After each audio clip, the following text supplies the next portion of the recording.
स्वः तत्सवितुर्वरेण्यं भर्गो देवस्य धीमहि धियो यो नः प्रचोदयात्।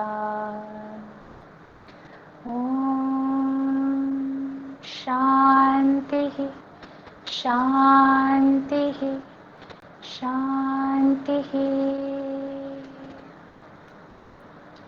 धीरे से सभी दोनों हथेलियों का परस्पर घर्षण करते हुए आंखों पर रखें और धीरे से सहजता से चेहरे पर एक हल्की सी मुस्कुराहट के साथ वापस आएंगे।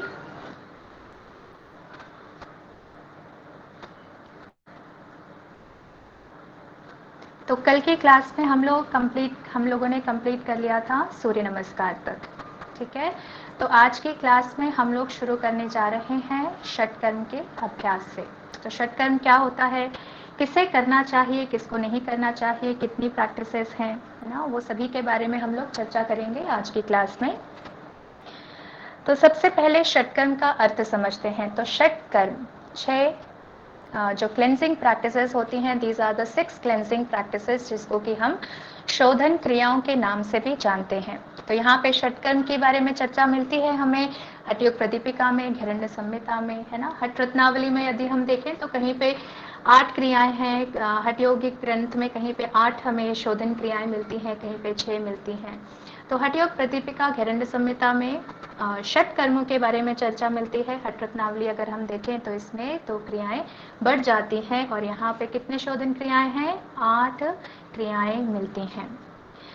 तो हमारी जो स्वदेशी स्वास्थ्य प्रणालियां हैं, जिस प्रकार की जो हमारी इंडिजिनस हेल्थ सिस्टम है इंडिया की, फॉर एग्जाम्पल योग है, नेचुरोपैथी है, आयुर्वेद है, इसमें जो क्लिनजिंग प्रैक्टिसेस हैं, शोधन क्रियाओं का बहुत महत्व माना गया है ना। तो आप देखें कि आयुर्वेद में भी जो पंचकर्मा ट्रीटमेंट होता है, तो उसमें कितना योगदान है जब इन्हीं शोधन क्रियाओं का स्वेदन किया जाता है ना। तो अंगमर्दन है, तो ये बहुत सारे जो टेक्निक्स हैं, इनको फॉलो करके जो हमारी हेल्थ सिस्टम्स हैं वो फॉलो करती हैं।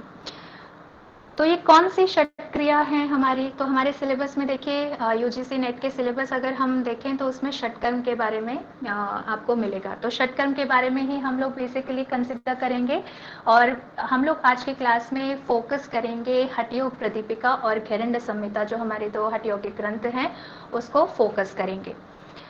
तो 6 क्रियाएं कौन कौन सी हैं, षट यानी कि 6 और क्रिया कर्म यानी कि क्रियाएं, है ना। तो कौन कौन सी हैं, धौती, बस्ती, नेति, नौली, त्राटक और कपालभाति। धौती इंटरनल क्लिनजिंग के लिए की जाती है। बस्ती का अभ्यास आप देखिए यौगिक अनिमा के नाम से जाना जाता है। नेति देखें तो नेजल क्लिनजिंग होती है इससे। नौली के अभ्यास में क्या किया जाता है, चर्निंग ऑफ एब्डोमिनल मसल्स होता है। तो हम अपने पेट की मांसपेशियों को क्या है, एब्डोमिनल जो मसल्स हैं उसको right to left, left to right, इस तरीके से घुमाते हैं। कपालभाति की बात की जाए तो फ्रंटल साइनस क्लेंजिंग होती है। और त्राटक में हम लोग क्या करते हैं, कॉन्सेंट्रेट होकर एक किसी वस्तु के ऊपर, विषय वस्तु के ऊपर हमें गेज करना होता है, राइट। तो अब हम बात करते हैं कि देखिए किसको अभ्यास करना चाहिए षटकर्म का और किसको नहीं करना चाहिए, ये बहुत इंपॉर्टेंट पॉइंट है। तो किसको अभ्यास करना चाहिए, देखिए एक बहुत ही सुंदर श्लोक मिलता है हमें हठयोगी प्रदीपिका 2nd चैप्टर में मिलता है कि किसको अभ्यास करना है। कहा गया, मेद श्लेष्मादिक पूर्वकम षट कर्माणि समाचरेत अन्यस्तु नाचरेतानि दोषाणाम संभावत। कहा गया यदि हमारे शरीर में, किसी के शरीर में मेद श्लेष में यानी कि त्रिदोषों का इम्बैलेंस है, एडिपोज टिश्यू का एक्युमुलेशन अधिक हो रहा है, तो ऐसे व्यक्ति को षट कर्म का अभ्यास करना चाहिए। अन्यस्तु नाचरेतानि यानी कि किसको नहीं करना है, अन्यथा यदि क्या है, अगर हमारे शरीर में व्यक्ति में दोष जो है, त्रिदोष की बात की जा रही है यहाँ पे, अगर वो समभाव में है तो हमें षट कर्म का अभ्यास यानी कि शोधन क्रियाओं का अभ्यास नहीं करना चाहिए, ठीक है। तो देखिए फर्स्ट लाइन में कितना ब्यूटीफुली एक्सप्लेन किया गया किसको करना है, और उसके सेकंड लाइन में भी इंडिकेशन बता दिया कि किसको नहीं करना है। तो ध्यान रखना है कि यदि हमें लगे कि हमारे शरीर में त्रिदोष अगर बैलेंस हो रहे हैं तो हमें षट कर्मों का अभ्यास नहीं करना चाहिए। It should be strictly followed कि we should not practice shat karma if our doshas, tridoshas are in balanced condition. ठीक है। तो घेरंड संहिता कहता है कि देखिए जैसे कि यहाँ पे सप्त साधनों के बारे में चर्चा मिलती है, तो शोधन होता है षट कर्म के अभ्यास करने से। तो हमारे सप्त साधन क्या थे? षटकर्मणा शोधन आसनेन भवे दृढ़म। तो यहाँ पे हमें मिलता है कि षट कर्मों का अभ्यास करने से शरीर की शुद्धि होती है। ठीक है, तो यहाँ पे भी क्या है, घेरंड संहिता भी कहता है 6 जो प्रैक्टिसेस हैं, it's almost same like the हठ योगिक, जो ग्रंथ में जो हमें हठ योग प्रदीपिका में जो प्रैक्टिसेस थी, सेम प्रैक्टिस यहाँ पे घेरंड संहिता में भी हमें मिलता है। ठीक है, धौतिर बस्तिस तथा नेति लौलकिम त्राटकम तथा कपाल भातिस शैतानी षट कर्माणि समाचरेत। यस और नो? और देखिए जब अब मैंने अभी इससे पहले आपको बताया कि हठ योग प्रदीपिका में क्या कहा गया कि किसको अभ्यास करना है ना, तो वो क्या है कि त्रिदोष अगर इम्बैलेंस हो रखे हैं तो आपको अभ्यास करना चाहिए। ठीक है, अब मालूम कैसे चले कि त्रिदोष इम्बैलेंस है? तो देखिए आयुर्वेद की जो प्रणाली है ये मानता है कि हमारे शरीर में उत्पन्न जितनी भी बीमारियां हैं वो सब के सब क्या है, त्रिदोष के इम्बैलेंस होने से ये सारे के सारे रोग उत्पन्न होते हैं। सो नाउ आप सभी मुझे चैट बॉक्स में बताएं कि त्रिदोष के इम्बैलेंस यानी कि वात पित्त कफ जब इम्बैलेंस होता है तो उससे जनित जो रोग हैं वो कितने कितने रोग हैं, मुझे फटाफट आप सभी चैट में लिख के बताएं। I want answers from everyone.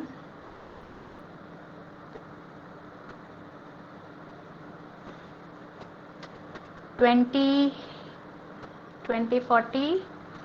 उसके साथ ये भी लिखना है कि किसका है, वात के हैं, पित्त के हैं, कफ के हैं, ये भी बताना है साथ में।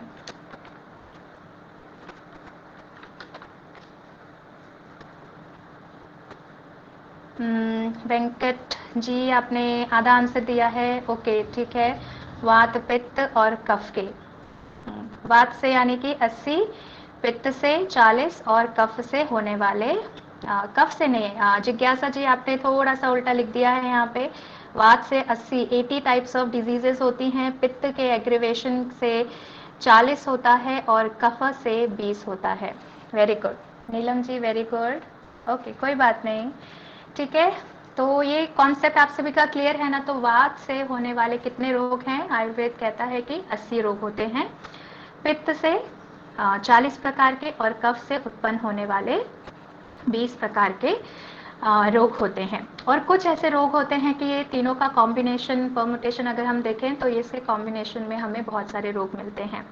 ठीक है, तो आयुर्वेद में आपने शायद अगर पढ़ा हो तो सामान्य व्याधि होता है जहाँ पे वात पित्त कफ के कॉम्बिनेशन में हमें रोग होते हैं। ठीक है, और ये जो हम अलग से अभी तक पढ़ते आ रहे हैं कि वात के 80 हैं, पित्त के 40 हैं, कफ के, ये तो इंडिविजुअल जो दोष है हमारा, है ना? तो इंडिविजुअल दोष जो है एग्रीवेट या विशेट होने से जो व्याधियां उत्पन्न होती हैं उसको जनरली हम लोग क्या कहते हैं आयुर्वेद में, नानात्मक व्याधि, जो कि इंडिविजुअल दोष के विशेषण के कारण होता है। ये चीज बहुत इंपॉर्टेंट है, I want everyone to write down in your notebook.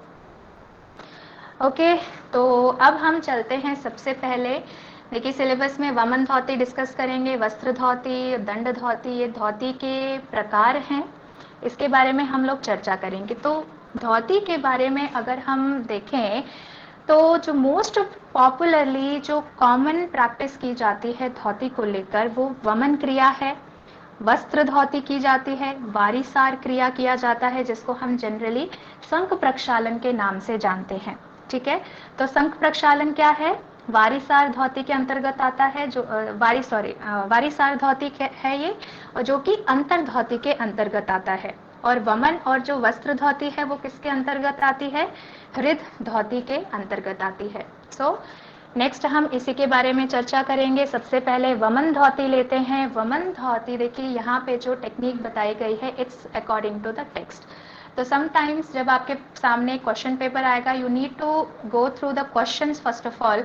ये क्वेश्चन में आंसर आपने देखना है कि कि किस प्रकार से आपका जो ऑप्शंस दिए गए हैं वो ट्रेडिशनली पूछ रहा है, टेक्स्ट रिलेटेड है या फिर प्रैक्टिकल रिलेटेड है, तो you need to see that. Okay, तो घेरंड संहिता में जब हम वमन धौती की क्रिया लेते हैं तो यहाँ पे क्या कहा गया कि खाने के बाद भोजनांते पिबेत द्वारी अकंठ आपने क्या है पानी को पीना है, यानी कि कब पीना है, खाने के बाद भोजन करने के अंत में आपको पानी पीना है। और पानी कितना पीना है, अकंठ पूरे ये यानी कि कंठ तक है ना, गर्दन तक, you have to fill the water up to your throat, वहां तक भर के फिर अपने गर्दन को हल्का सा ऊपर की तरफ कीजिए, दृष्टि ऊर्ध्वगामी रखिए, हल्का सा ऊर्ध्व दृष्टि रखना है, and we need to vomit out after that.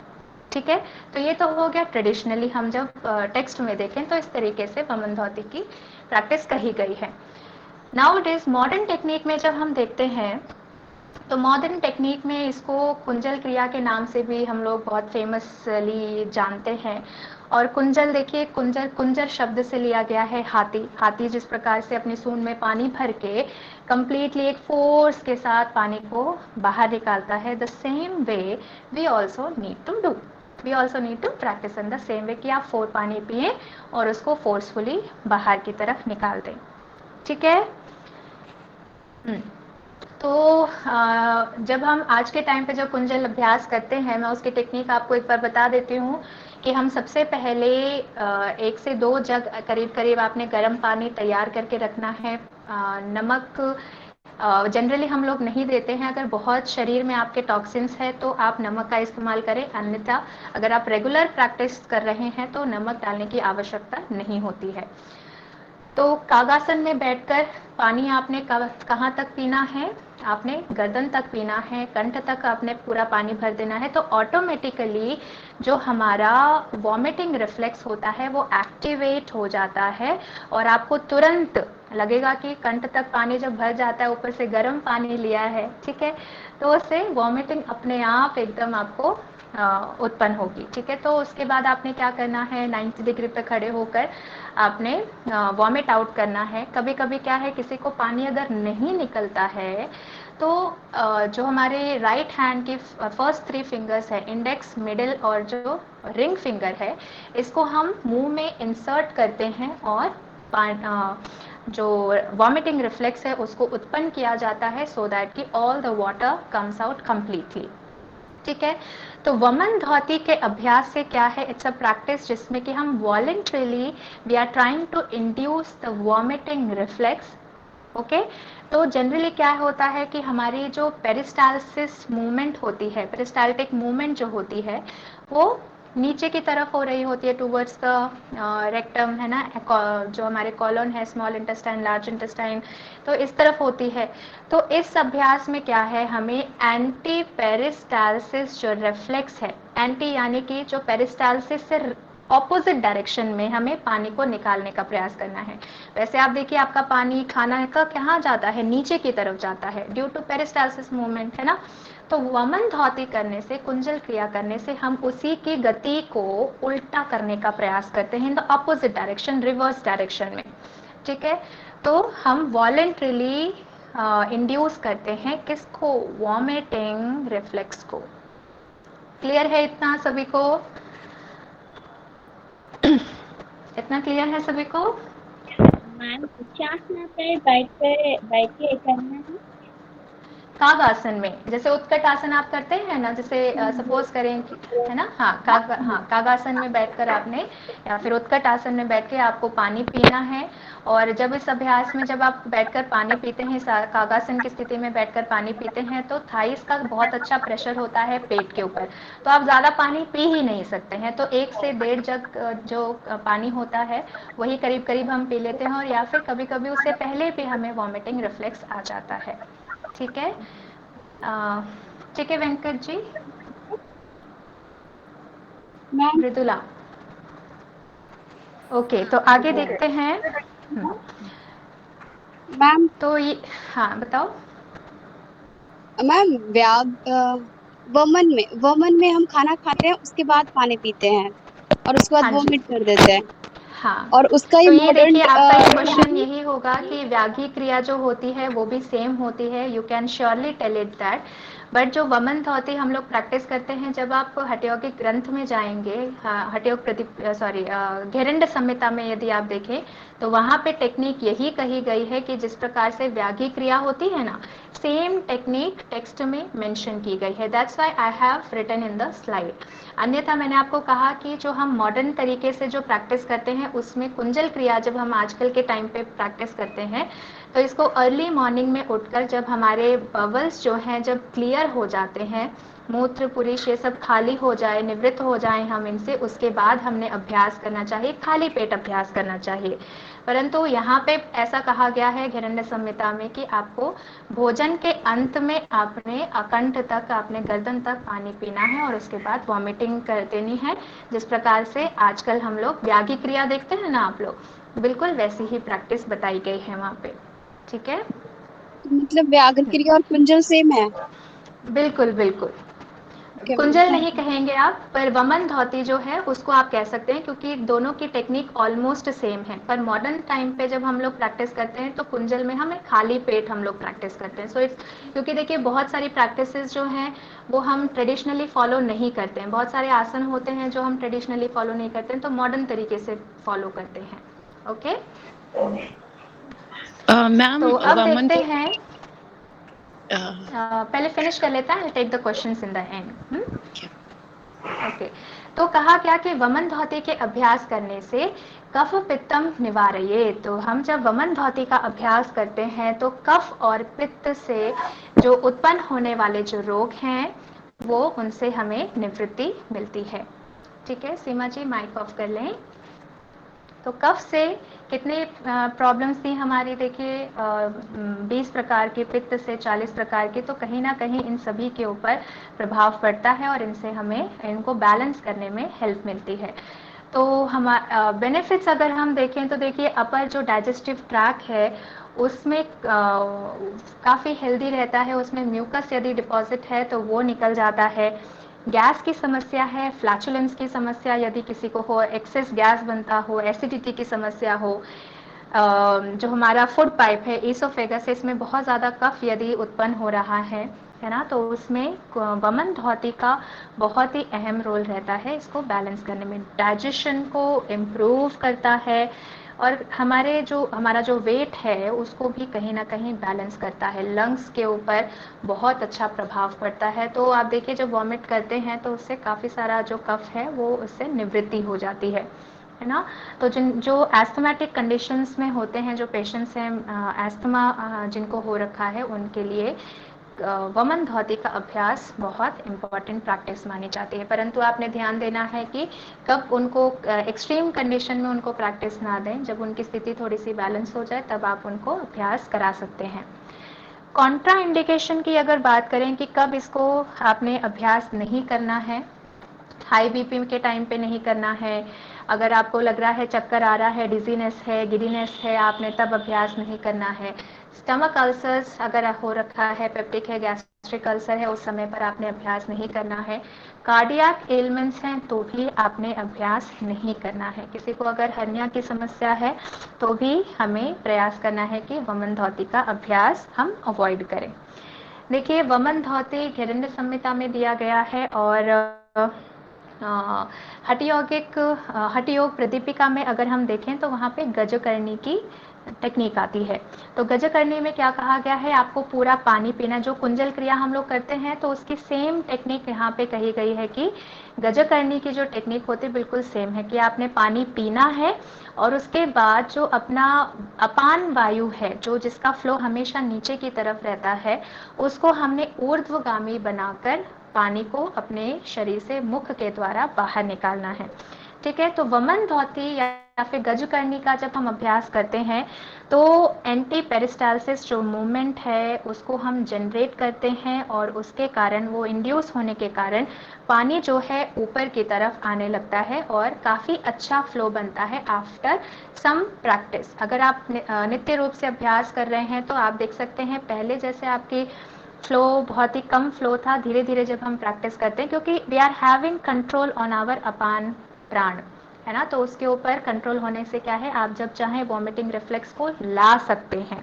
Okay, तो कुंजल का अभ्यास करने से क्या है कि it helps to enhance our pulmonary functions. तो रेस्पिरेटरी डिसऑर्डर्स इससे कहीं हद तक हम बैलेंस कर सकते हैं, वाइटल जो कैपेसिटीज हमारी लंग्स की हैं उसको हम एनहांस कर सकते हैं, और लंग जो रेस्पिरेटरी मसल्स हैं हमारे, उनके एंड्योरेंस पावर को हम बढ़ा सकते हैं। So this practice is very important to improve the endurance of our respiratory muscles. For example respiratory muscle diaphragm है, इंटरनल एक्सटर्नल इंटरकोस्टल मसल्स हैं, तो इन सभी के ऊपर काफ़ी अच्छा प्रभाव मिलता है।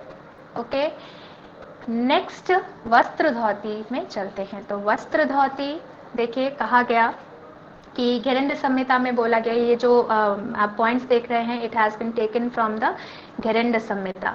तो यहाँ पे कहा गया कि चतुरंगुल विस्तारम, यानी कि 4 उंगली चौड़ा होना चाहिए, विस्तार होना चाहिए। सूक्ष्म वस्त्रम शनैः ग्रसेत पुनः प्रत्याहारेत एतत् प्रोच्यते धोती कर्मकम। कहा गया कि 4 उंगली विस्तार वाला आपने कपड़ा लेना है। वस्त्र कैसा होना चाहिए, सूक्ष्म सूत्रों से बना हुआ होना चाहिए, सॉफ्ट होना चाहिए, बहुत ज़्यादा हार्श नहीं होना चाहिए, और उस वस्त्र को आपने धीरे धीरे करके निगलना है। ठीक है, फिर उसके बाद आपने कपड़े को, वस्त्र को बाहर निकालना है, और इस क्रिया को हम क्या नाम देते हैं, धोती कर्म के नाम से जानते हैं। क्लियर? सेम टेक्निक करीब करीब अगर हम हठयोग प्रदीपिका देखें तो वहाँ पे भी हमें सेम प्रैक्टिस मिलती है, और वहाँ पे हमें देखने को मिलता है कि चतुरंगुल विस्तारम हस्त पंचदशायतम गुरु पदिष्ट मार्गेण सिक्तम वस्त्रम शनैः ग्रसेत पुनः प्रत्याहारेत एतत् उदितम धोती कर्म ततः। कहा गया कि चतुर अंगुल विस्तारम, 4 हाथ, देखिए सेम घेरंड संहिता और कंपेयर अगर हम करें हठयोग प्रदीपिका में, तो उसका वस्त्र का जो विड्थ है वो कितना होना चाहिए, 4 उंगली करीब करीब चौड़ा होना चाहिए, कपड़ा सॉफ्ट होना चाहिए, वस्त्र सॉफ्ट होना चाहिए। धीरे धीरे, ये पॉइंट्स देखिए दोनों में कॉमन है कि शनैः ग्रसेत, धीरे धीरे आपने अंदर लेना है। ठीक है, हठयोग प्रदीपिका में और थोड़े कैरेक्टरिस्टिक्स बता दिए गए कि आपका 4 उंगली विस्तार तो होना चाहिए वस्त्र का, परंतु हस्त पंचदशायतम, करीब करीब 15 हाथ लंबा आपका वो वस्त्र होना चाहिए। गुरु पदिष्ट मार्गेण, गुरु के गाइडेंस में, इंस्ट्रक्शन में आपको वस्त्र को धीरे धीरे करके गीला करके खाना है, और उसके बाद हम उसको बाहर जब निकालते हैं तो इस क्रिया को धोती कर्म कहते हैं। बेनिफिट की अगर बात कही जाए तो देखिए गुल्म, ज्वर, प्लीह, कुष्ठ, कफ पित्त रोग जो है ये कम होता है, और उसके बाद आपको क्या प्राप्त होगा, आरोग्यम बल पुष्टि च भवे तस्य दिने दिने। तो धीरे धीरे डे बाय डे हमें हमारी जो हेल्थ है, स्वास्थ्य है, ये धीरे धीरे करके सुधरने लगता है। बल से हमें बल की पुष्टि होती है, स्ट्रेंथ मिलता है। ठीक है, अगर हठयोग प्रदीपिका में बेनिफिट्स के बारे में अगर बात करें तो वहाँ पे आप लोगों को याद हो कि काश श्वास प्लीह कुष्ठम कफ रोगांश विंशति। तो यहाँ पे देखिए सेम कहा गया कि कफ रोग विंशति, जो कफ रोग जो से होने वाले जो 20 प्रकार के जो रोग हैं वो धोती कर्म करने से खत्म हो जाते हैं। धोती कर्म प्रभावेन प्रयान्ते न संशय, कोई संशय नहीं है। ठीक है, तो डाउट करने की तो कहीं पे बात आती नहीं है। अगर आप अभ्यास इसका सही रूप से अभ्यास कर रहे हैं तो काश श्वास यानी कि रेस्पिरेटरी डिसऑर्डर्स नहीं होंगे। प्लीह जो प्लीह शब्द आता है वो देखिए आता है जैसे स्प्लीन से रिलेटेड जो हमारी प्रॉब्लम्स होती हैं, एनलार्जमेंट ऑफ स्प्लीन जिसको कि हम स्प्लीनोमेगाली कहते हैं, उससे काफ़ी बेनिफिट मिलता है जब हम वस्त्र धोती का अभ्यास करते हैं। कुष्ठ, लेप्रेसी की अभ्यास देखिए, लेप्रेसी जो है, कफ रोगाश विंशति, 20 प्रकार के कफ रोग कहे गए हैं, है ना। तो आप 2-3 नोट भी कर सकते हैं। आई एम टेलिंग यू कि कफ रोग से जो 20 प्रकार के रोग हैं तो उसमें से कुछ है कि तृप्ति, तंद्रा, निद्रा, अधिक्य, गुरुगात्रता, आलस्य, गलगंड, अतिशौल्यता, जो शीत अग्निता यानी कि जो जठराग्नि हमारी कम हो जाती है, वो सब क्या है, तृप्ति, है ना। कभी कभी क्या होता है कि तृप्ति इन द सेंस की जो खाने की नर्वस सिस्टम रिलेटेड प्रॉब्लम है, और इसमें क्या होता है, इस डिजीज में, इस रोग में क्या होता है कि बहुत ज़्यादा अपने शरीर के प्रति, अपनी डाइट को लेकर, क्योंकि शरीर इसमें क्या है, धीरे धीरे करके फूलने लगता है, मोटा होने लगता है, और फिर सिग्नल्स आपके ब्रेन में जाएंगे तो एक ऐसा कनेक्शन आता है कि आपको दोबारा मालूम चलेगा, बहुत ज़्यादा कॉन्शियस हो जाते हैं अपनी डाइट को लेकर, अपनी हेल्थ को लेकर। सो अ पर्सन स्टार्ट्स डाइटिंग, है ना। तो ये जो भाव है, ये तृप्ति का रोग है, ठीक है। निद्रा अधिक्या, जब कफ बहुत ज्यादा शरीर में बढ़ जाता है तो क्या है, बहुत ज्यादा नींद आती है, आलस्य का भाव आता है। गुरु गात्रता, हेवीनेस आती है शरीर में, शरीर आपका क्या है, धीरे धीरे करके भारी होने लगता है ड्यू टू फैट अकोमुलेशन, आलस्य का भाव है। अतिशौल्यता यानी कि ओबेसिटी की समस्या होने लगती है।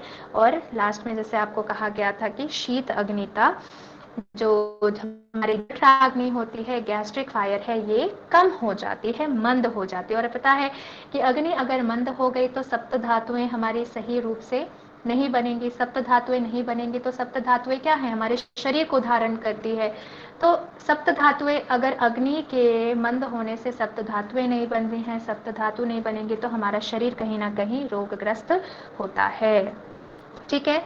यहाँ पे कुछ चीजों का आपने ध्यान रखना है कि जब भी आप वस्त्र धोती का अभ्यास कर रहे हैं, तो आप देख रहे हैं कि फिगर में जैसे कि व्यक्ति कागासन में बैठकर एक बाउल में गर्म पानी में कपड़े को आपने क्या करना है, वस्त्र को, जैसे बैंडेज को हम रोल करके रखते हैं, बिल्कुल वैसा ही रोल बना लेना है। जो इसके एजेस होते हैं, वस्त्र के जो एजेस हैं, बहुत ज़्यादा टेढ़े मेढ़े ना हो, धागे निकले ना हो, उसको हम कट करके कपड़े को अच्छे से साफ सुथरा करना चाहिए, ठीक है। तो स्टेरिलाइज कर ले अपने कपड़े को, गर्म पानी में अच्छे से धो लेना चाहिए बिफोर प्रैक्टिसिंग। उसे बिफोर यूज़ करने से पहले आपने क्या करना है कि आप उसे स्टेरिलाइज कर लें, अच्छे से गर्म पानी में उबाल लें, धूप में सुखा लें। और आफ्टर फिनिशिंग योर प्रैक्टिस आपको उसे अच्छे से वॉश कर लेना चाहिए और उसको धूप में, अच्छे कड़क धूप में उसे सुखा लेना चाहिए, ताकि आप जो कपड़ा क्यों है, क्योंकि गीला करके रखेंगे, फोल्ड करके हम कभी कभी रख देते हैं, तो 3-4 दिन के बाद उसमें फंगस लग जाता है। तो फिर नेक्स्ट टाइम उसी को भी अगर वॉश करके भी आप करेंगे तो कहीं ना कहीं क्या है, आपको इन्फ्लेमेशन हो सकती है, इरिटेशन हो सकती है नेक्स्ट टाइम प्रैक्टिस करने में, ठीक है। तो इसीलिए आपने ध्यान रखना है, बिफोर प्रैक्टिस और आफ्टर प्रैक्टिस अपने वस्त्र को आप साफ सुथरे तरीके से साफ कर लें, और उसके बाद आप वस्त्र धोती का अभ्यास बिल्कुल शांत मन के साथ करें। बहुत ज़्यादा विचलित होकर अभ्यास नहीं कर पाते हैं, अगर आसपास बहुत सारे लोग घूम घाम रहे हों, मन विचलित हो, है ना, तो आप इसका अभ्यास ठीक से नहीं कर पाते हैं। तो शांत वातावरण हो, शांत जगह पर बैठकर आपने शांत मन के साथ, स्थिर मन के साथ आपने वस्त्र धोती का अभ्यास करना है, ठीक है।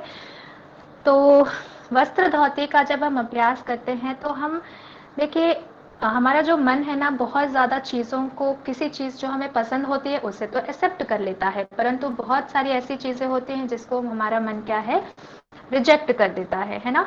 तो ये हमारे माइंड को, वस्त्र धोती का अभ्यास जो है हमारे माइंड को ट्रेन करता है टू एक्सेप्ट। जनरली जो चीज़ हम रिजेक्ट कर देते हैं उसको एक्सेप्ट करने का भाव जो है वो लेकर आता है, ठीक है।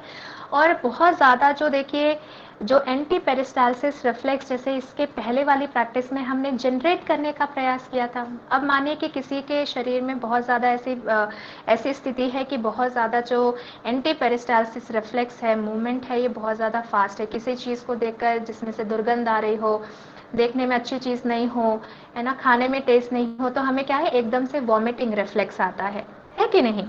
तो ऐसी कंडीशन अगर हो तो वस्त्र धोती का क्या है, वस्त्र धोती का अभ्यास करने से इसके ऊपर कंट्रोल, हम जय प्राप्त कर सकते हैं। बहुत अच्छी अभ्यास होता है ये एस्थमेटिक कंडीशंस के जो पेशेंट्स होते हैं। ब्रोंकियल अस्थमा में इसका अभ्यास बहुत ही लाभकारी, गुणकारी माना जाता है, परंतु अंडर गाइडेंस, आप एक थेरेपिस्ट के गाइडेंस में आप इसका अभ्यास ज़रूर करें। और जब तक कि सीख नहीं जाते हैं तब तक आपने एक गुरु के निर्देशन में ही इसका अभ्यास करना चाहिए, ठीक है। अब किसको इसका अभ्यास नहीं करना चाहिए? यदि क्या है, हाइपर टेंशन है, हार्ट डिजीजेस है, कार्डियक संबंधित अगर कोई रोग है तो आपने इसका अभ्यास नहीं करना है। अल्सर की समस्या है तब आपने अभ्यास नहीं करना है। बहुत ज़्यादा अगर देखिए अल्सर के समय पर क्या है, बहुत ज़्यादा अगर ब्लीडिंग, इंटरनल एब्डोमिनल ब्लीडिंग हो रही है तो भी आपने इसका अभ्यास थोड़ा सा अवॉइड करने का प्रयास करना है। ठीक है, नेक्स्ट हम चलते हैं दंड धौती की तरफ। ठीक है, तो दंड धौती में देखिए घेरंड संहिता की जो धौती की टेक्निक्स वहाँ पे बताई गई हैं, तो वहाँ पे क्या है, दंड धौती के बारे में जब हम देखें तो श्लोक में कहा गया कि हमें दंड को अपने ईसोफेगस में एंटर कराना होता है, इंसर्ट कराना होता है। तो कौन से दंड को हम यूज़ करें, है ना, वो भी एक पॉइंट है, जानना जरूरी है। तो यहाँ पे कहा गया टेक्स्ट में कि रंभा दंड लेना चाहिए, हरिद्रा या फिर वेत्र दंड जो है उसका यूज करना चाहिए। तो आप फर्स्ट 3 लाइन में देख सकते हैं कि जो हमें किसका यूज करना चाहिए, यूज रंभा दंड, हरिद्रा या फिर वेत्र दंड। अब ये क्या है रंभा दंड जो है, ये जो बासमती की लीव्स आपने शायद सुनी हो, साउथ इंडिया में बहुत अच्छा प्रयोग होता है इसका। जो बिरयानी बनाई जाती है उसमें आपने शायद सुना हो या फिर देखा हो कि बासमती का फ्लेवर लाने के लिए एक ग्रीन कलर की लीव्स यूज की जाती हैं, जिसको हम बेसिकली बासमती लीव्स कहते हैं। ठीक है, तो दैट प्लांट इज रंबा। ठीक है, तो उसकी दंड जो है काफ़ी सॉफ्ट होती है, so we need to use that. Okay, हरिद्रा हल्दी को कहते हैं, और हल्दी को हम क्या है क्रिमिकना भी कहते हैं, क्योंकि देखिए इसके कितने सारे फायदे, एंटी फंगल है ना। तो कृमि को यानी कि इंसेक्ट्स जो हमारे जो इंटेस्टाइनल वॉर्म्स होते हैं, एब्डोमिनल वॉर्म्स होते हैं, उसको क्या करता है, खत्म करता है। तो इसको किसी किसी इंडिया के अलग अलग क्षेत्रों में क्या कहा जाता है, क्रिमिकना, है ना। हल्दी के नाम से भी आप लोग कॉमनली हम सभी घर में यूज़ करते हैं। तो इसकी जो प्लांटेन होती है काफ़ी सॉफ्ट होती है, तो इसको इस्तेमाल कर सकते हैं। या फिर वेत्र दंड, जो जिससे बेंत बनती है, बेंत आपने देखी हो कि अंदर से वैसे तो सॉफ्ट होती है और अंदर से खाली होती है, खोखली होती है, it is hollow from inside. तो इनमें से किसी एक का इस्तेमाल करके हमें क्या करना है, इस दंड को मुंह के माध्यम से इसोफेगस में इंसर्ट कराना है। ठीक है, फिर उसके इससे पहले आपने पानी पीना है। जिस प्रकार से आपने कुंजल में पानी पिया था, वैसे ही यहाँ पे आपने दंड धौती करने से पहले पानी पीना है। उसके बाद इनमें से किसी एक, इन तीनों में से किसी एक दंड का इस्तेमाल करके आपने दंड को अपने ईसोफेगस में एंटर कराना है, और अपने अपान वायु को ऊर्ध्वगामी करके पानी को उस दंड के माध्यम से बाहर निकाला जाता है। So it is very important practice. कफ पित्त रोग इनसे क्या होते हैं, जो एक्सेस हमारे शरीर में जो कफ है, पित्त है, रोग है, उनको ख़त्म करता है। और पित्त से देखिए, पित्त जो है वो ब्लड से कहीं ना कहीं रिलेट हम कर सकते हैं, या फिर आप जनरल टर्म्स में बाइल भी होता है ना। तो पित्त जो रोग है, जैसे कि हमने कहा कि 40 प्रकार के हैं, तो उनमें से कुछ ऐसे होते हैं कि जैसे शरीर को गर्म करने का जो एलिमेंट है, ओष, दाह, अतिस्वेद, है ना, तो बहुत ज़्यादा पसीना आना, बर्निंग सेंसेशन होना, कभी कभी यूरिनेशन में भी ऐसा लगता है कि बहुत ज़्यादा क्या है, बर्निंग सेंसेशन होता है when we are trying to evacuate. जब यूरिनेशन होता है तो उस समय पर बहुत ज़्यादा बर्निंग सेंसेशन होती है।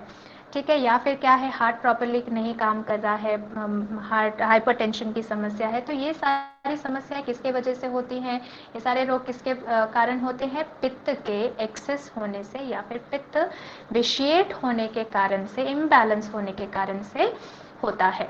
ठीक है, तो दंड धौती का देखिए हृदय धौती के अंतर्गत आता है, तो हृदय की प्यूरिफिकेशन तो करता ही है। तो हार्ट रिलेटेड, जो हमारा रेस्पिरेटरी सिस्टम रिलेटेड अगर समस्या अगर होती हैं तो उसमें काफ़ी गुणकारी माना जाता है।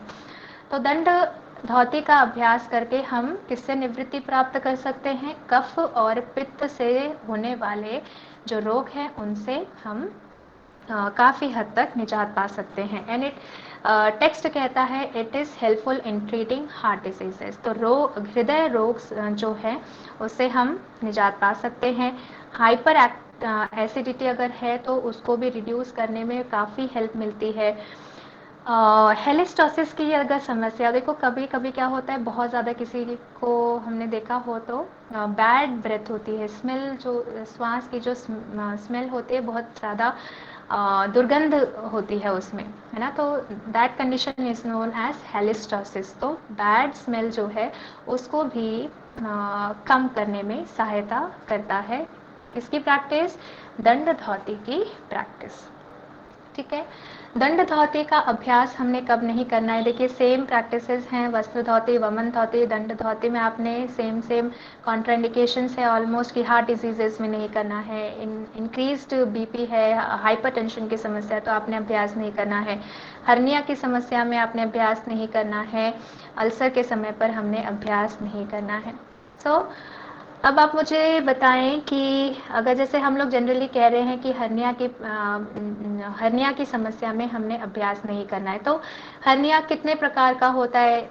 If you know please right in the chat box, please right in the chat box. अगर किसी को पता है तो वो बिल्कुल बता सकते हैं, माइक ऑन करके बता सकते हैं।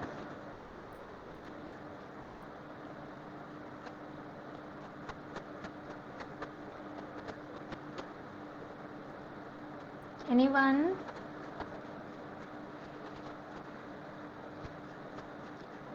चार प्रकार के कौन कौन से? Internal and external. Mridula ji, internal external का क्या अर्थ हुआ यहाँ पे? 4 या 5? ओके।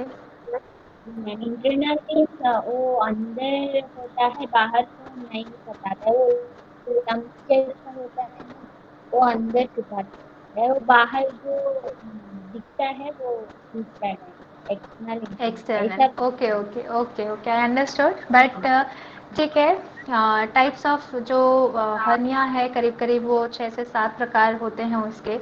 एपिगैस्ट्रिक है, फिमोरल होता है, हियाटियल हर्निया है, अम्बिलिकल हर्निया जो नाभि देश में आप लोग देखते होंगे कि नाभि कभी कभी बाहर निकल जाती है, इंग्वाइनल हर्निया होता है हमारा, देन हियाटल हो गया, देन इंसेशनल है ना, कभी कभी क्या होता है एब्डोमिनल सर्जरी किसी की हुई हो तो सर्जरी के बाद कोई कोई जो इंटरनल हमारा ऑर्गन है, एब्डोमिनल ऑर्गन है, वो अपने ग्रंथि से बाहर निकल जाता है, तो वो क्या है, इंसेशनल यानी कि सर्जरी रिलेटेड है।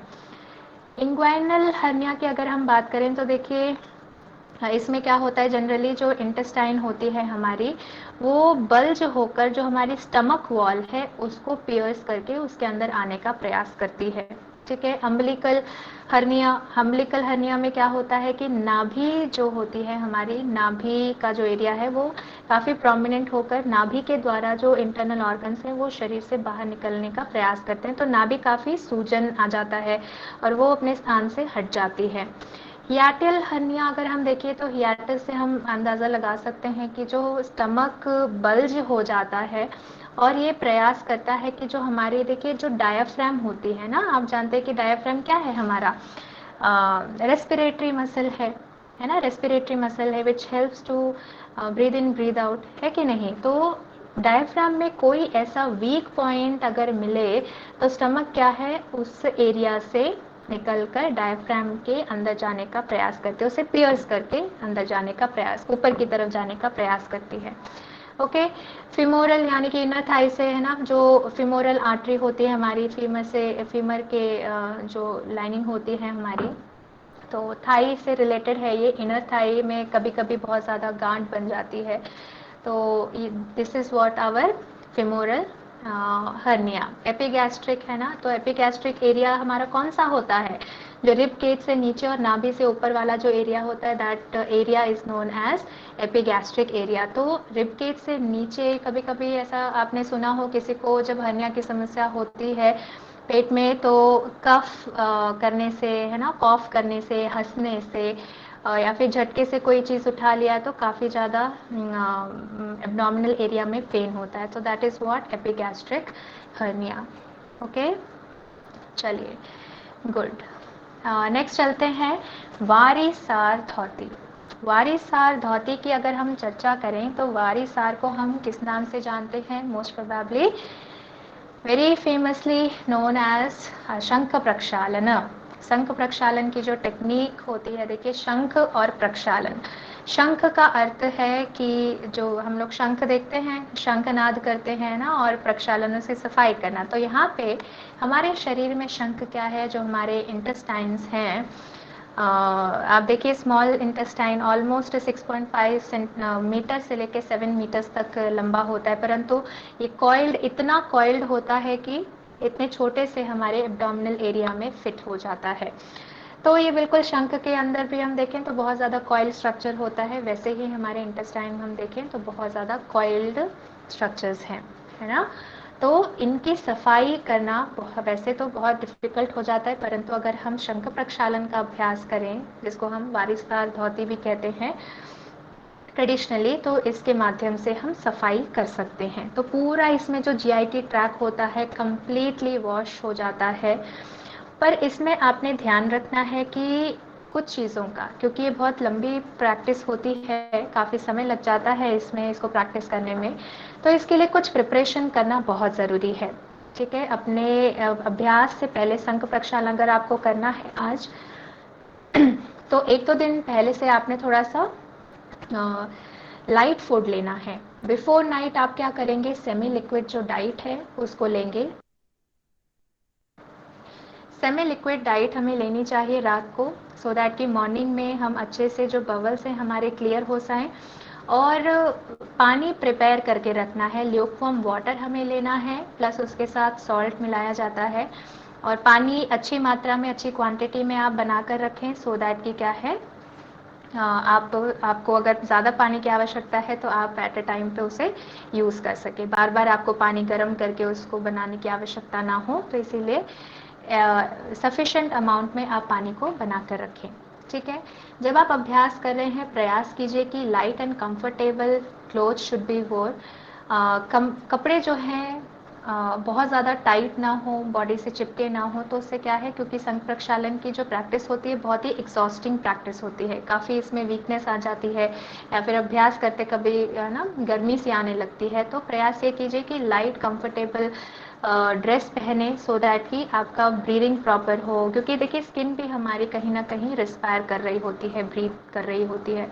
तो अच्छे से लाइट कपड़े पहने, हल्के कपड़े पहने और कंफर्टेबल कपड़े पहने, सो दैट कि कोई डिस्टर्बेंस ना हो, कोई डिस्कम्फर्ट ना हो अभ्यास करते समय।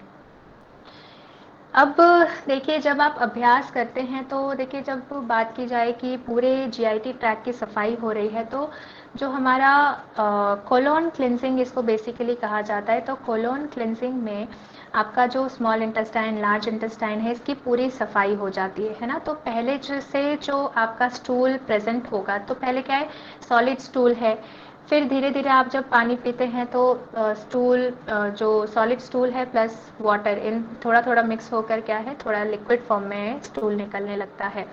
फिर आपने जैसा पानी पिया होता है बिल्कुल वैसा का वैसा पानी, जैसे आपने पिया होता है बिल्कुल क्लियर क्रिस्टल वाटर निकल जाता है। तो अगर हम अब देखें कि कुछ आसनों को परफॉर्म किया जाता है ना, क्योंकि ऐसे तो आप पानी पिए तो काफ़ी समय लग जाएगा आपको पानी को लोअर पैसेज से निकालने में।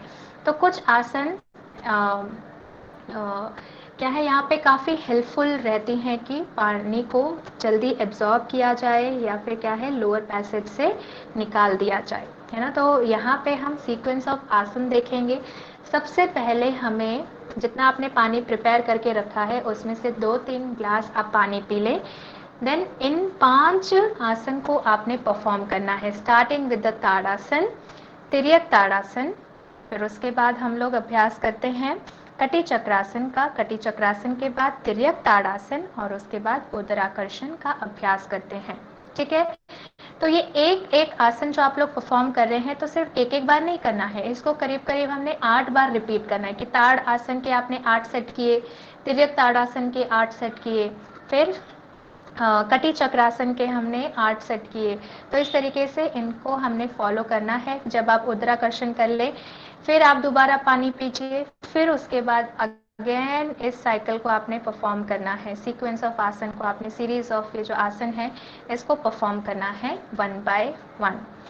इस बीच में अगर आपको लगता है कि आपको वॉमिटिंग रिफ्लेक्स आ रहा है या फिर लोअर पैसेज में आपको रिफ्लेक्स आ रहा है कि आपको डेफिकेट करना है, आपको स्टूल पास करने का अर्ज आ रहा है, तो आप ज़रूर जाएं। उसके बाद अगेन आप फ्रेश होकर वापस आएं और दोबारा सेम सीक्वेंस को आप फॉलो करेंगे कि पहले पानी पिएं, ताड़ आसन करें, तिर्यक ताड़ आसन करें। इस तरीके से सीक्वेंस को फॉलो करना है जब तक कि आपका क्रिस्टल क्लियर पानी ना निकलने लगे लोअर पैसेज से थ्रू योर एनस, तब तक आपने इस सीक्वेंस को फॉलो करना है। ठीक है, तो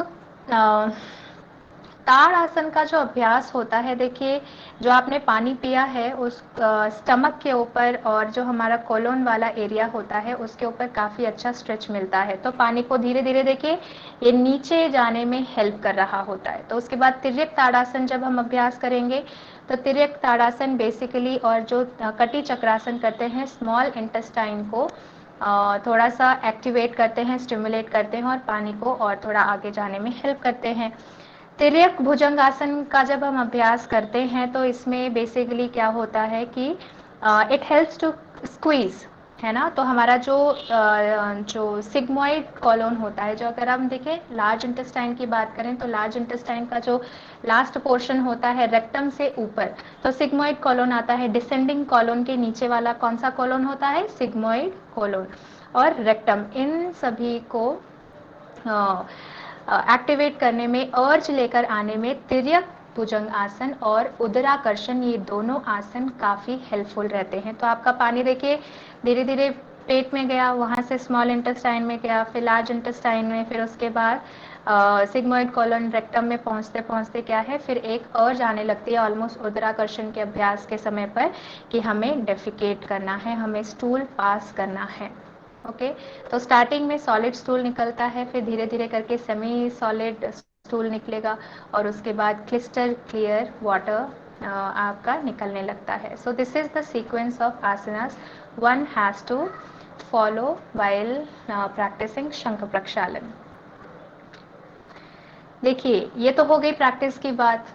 आफ्टर फिनिशिंग योर प्रैक्टिस आपने क्या करना है, खिचड़ी पहले से तैयार करके रखिए। करीब करीब इसको अभ्यास करने में किसी किसी को 3 से 4 घंटे का समय भी लग जाता है। तो आपने क्या करना है, या तो गर्मा गर्म आपके घर में कोई अवेलेबल हो, पेरेंट्स हों, तो उनको आप पहले से ही बोल दें कि आपके लिए खिचड़ी तैयार करके रखें। ठीक है, तो खिचड़ी बहुत इम्पॉर्टेंट है। देखिए अभ्यास तो आपने करेक्ट फॉर्म में कर लिया, आपको पता है कैसे करना है, सही सीक्वेंस आपने फॉलो किया है, सही जगह चूज किया है, ठीक है, हाइजीन का ध्यान रखना है। परंतु अभ्यास करने के बाद हम मोस्टली क्या है, चीज़ों का ध्यान नहीं रखते हैं कि किन चीज़ों को फॉलो करें, क्या चीज़ों को नहीं फॉलो करना चाहिए। तो यहाँ पे eating meal at the correct time is very very very essential. Okay, तो खत्म होने के बाद अभ्यास सही समय पर आपने अपने खाना जो है उसको, मील को ज़रूर लेना है, क्योंकि हमारा जो सिस्टम बिगड़ा है ना, आपका पूरा जो डाइजेस्टिव सिस्टम पूरा एक जो रिदम था उसका पूरा बिगाड़ दिया है इस अभ्यास को करने के बाद, पूरा खाली कर दिया है ना। एवरीथिंग इज़ नाउ क्लियर, जो भी टॉक्सिन्स थे, जो भी स्टूल था, सब कुछ पास ऑन हो चुका है, पास आउट हो चुका है। तो शरीर का रिदम क्या है, डाइजेस्टिव रिदम जो है कहीं ना कहीं वो इम्बैलेंस हो जाता है। तो उसको सही तरीके से दोबारा रिज्यूम करने के लिए हमें सही समय पर सही खाना खाना बहुत आवश्यक है। ठीक है, तो खिचड़ी बहुत इम्पॉर्टेंट है कि आप बिल्कुल पतली सी खिचड़ी बनाएं और उसमें भरपूर मात्रा में घी को मिलाकर हमें लेना चाहिए। अब कब लेना है, take khichdi after almost 40 to 45 minutes, क्योंकि जो हमारा रिदम बिगड़ा है ना डाइजेशन का, ठीक है, पेट का बिगड़ा है, तो वो दोबारा रिज्यूम होने में करीब करीब हमें क्या है 40 to 45 मिनट्स लग जाता है। तो इसीलिए क्या है, आपने after finishing and almost after 40 to 45 minutes आपने खिचड़ी लेनी है। सही मात्रा में खिचड़ी लें और अच्छी मात्रा में उसमें घी मिला हुआ हो। और अभ्यास के बाद आपने मील भी ले लिया है, परंतु उसके बाद इमीडिएटली कभी कभी क्या होता है, संघ प्रक्षालन का अभ्यास करने के बाद व्यक्ति सो जाता है क्योंकि थकावट इतनी हो जाती है। तो ये चीज़ का ध्यान रखना है कि after finishing your practice you should not sleep immediately. अगर आप इस तरीके से अभ्यास करने के बाद अगर सो जाते हैं तो आपको कम से कम 1 से 1.5 दिन तक आपको बहुत ज़्यादा सीवियर हेडेक हो सकता है, शरीर में भारीपन अनुभव हो सकता है। ठीक है, तो हमें अभ्यास के बाद तुरंत सोना अवॉइड करना चाहिए। आप रेस्ट ज़रूर करें, बहुत ज़्यादा फिजिकल प्रैक्टिस करने की ज़रूरत नहीं है, हैवी वर्क करने की आवश्यकता नहीं है। उस दिन आप आसनों को, बाकी आसनों को आप छोड़ सकते हैं, स्किप कर सकते हैं। 1-2 दिन का बॉडी को रेस्ट ज़रूर दें, बहुत ज़्यादा फिजिकल वर्कआउट ना करें, परंतु रेस्ट दें, पर बहुत ज़्यादा फिजिकल एक्टिविटीज़ आपने अवॉइड करने का प्रयास करना है। ठीक है, तो खिचड़ी खाने से क्या होगा? खिचड़ी खाने से क्या होता है कि देखिए, खिचड़ी में बहुत एसेंशियल एलिमेंट्स होते हैं ना। खिचड़ी ऐसा नहीं कि बहुत ज़्यादा सब्जियों को मिलाकर हम खा लें। तो खिचड़ी में बेसिकली क्या होता है, चावल है, थोड़ा सा दाल है और बहुत सारा हमने उसमें घी ऐड किया है। तो आपका जो ये जीआईटी ट्रैक पूरा खाली हुआ था, अंदर से सब कुछ एलिमिनेट हो चुका है। आपकी पूरी जो स्टमक की लाइनिंग है, इंटेस्टाइन की लाइनिंग है, इनर लाइनिंग है, वो सब खाली हो चुका है, टॉक्सिन फ्री हो चुका है।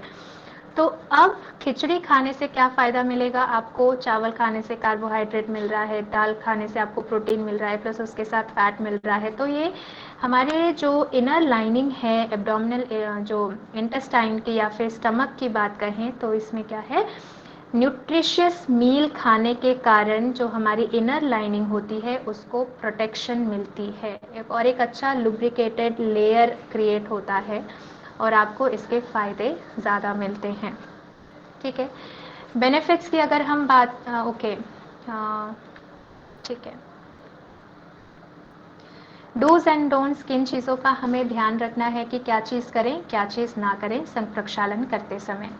तो एक्सट्रीम क्लाइमेटिक कंडीशन में हमें अभ्यास नहीं करना है।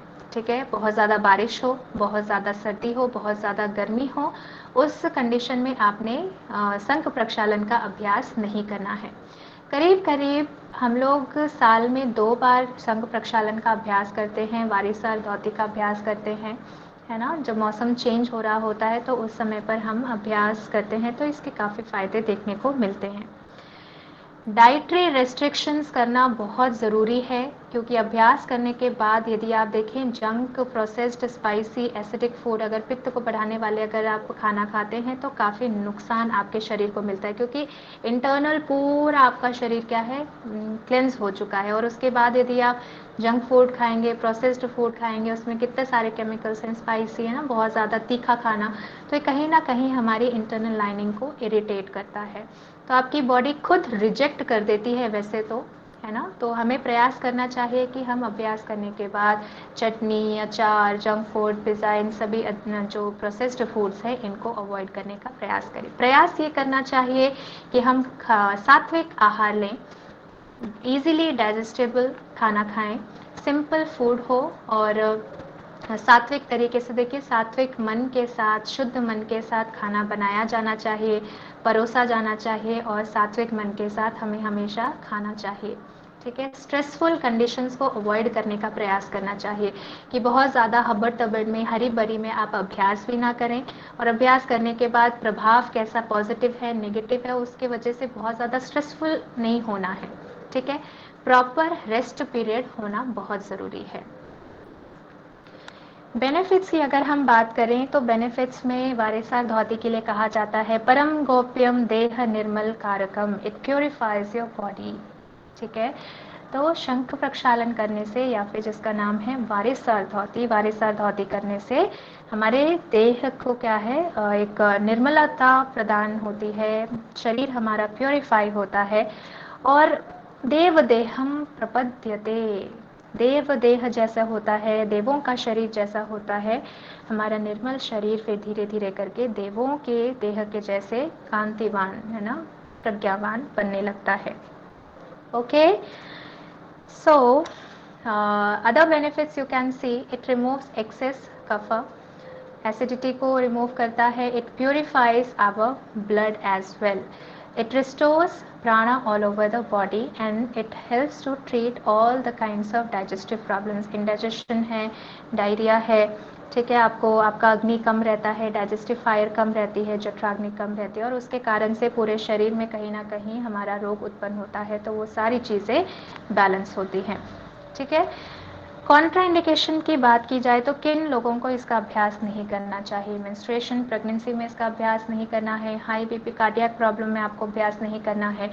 स्पेशली ध्यान रखना है किसी को यदि किडनी प्रॉब्लम्स हों तो आपने, किडनी स्टोन है या फिर अदर किडनी रिलेटेड प्रॉब्लम्स हों तो आपने अभ्यास अवॉइड करना है। रेस्ट ऑफ द प्रैक्टिसेस में आपने क्या करना है कि अंडर गाइडेंस आपको प्रैक्टिस करना चाहिए। You should seek medical guidance first of all, after that only you should perform Sanka Prakshalan. Okay, so always try to approach for a proper guidance before starting your practice. It is very important to know. Clear है यहाँ तक? So from tomorrow's class we will take सूत्र नीति. आज हम वारिसार धोती तक ही finish करते हैं. Okay?